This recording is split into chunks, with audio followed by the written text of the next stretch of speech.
why don't you tell us a little bit about the reproductive cycle of sheep and goats?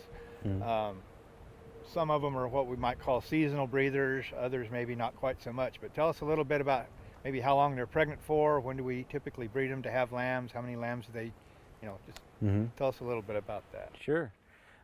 Sheep have a 5-month gestation, so they're short day breeders, in the saying that when days are getting shorter, they're gonna breed up. And so if these lambs out here were born in January, they would have had to have been exposed to a ram in August, in the middle part of the summer.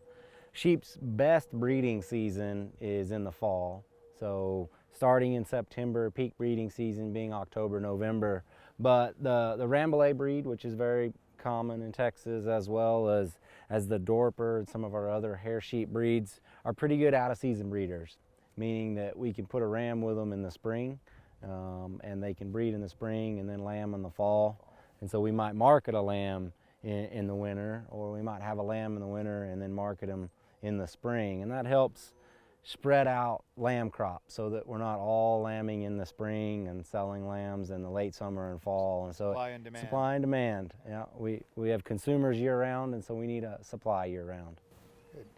So I guess most of our more seasonal breeders would be those breeds that maybe originated in more northern climates and things like that. And, yeah. And, goats are kind of the same way.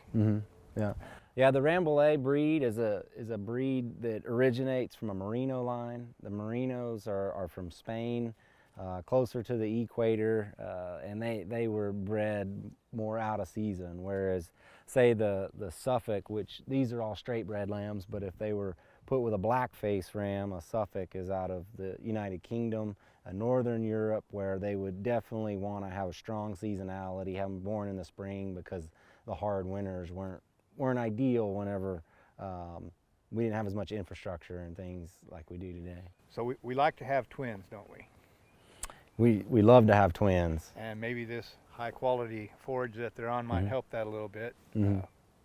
Tell us a little bit about why we like to have twins. Sure. Nutrition, as we were talking about before, is the major cost driver to anybody that's operating sheep, goats, cows, anything else. And so that female that we keep year-round to produce offspring year-round is where most of our costs are. So if we can get her to produce 2 lambs in one event as opposed to 1 lamb, we can cut a big part of the cost out. For a ewe to raise twins, it only costs us about 10% more in total nutrition that we put into that flock. And so we double our products that we sell, with only a 10% investment. And any investor would see that that's a wise scenario. Makes sense. So, we try to keep back rams that are twins. We try to keep back ewe lambs that are twins.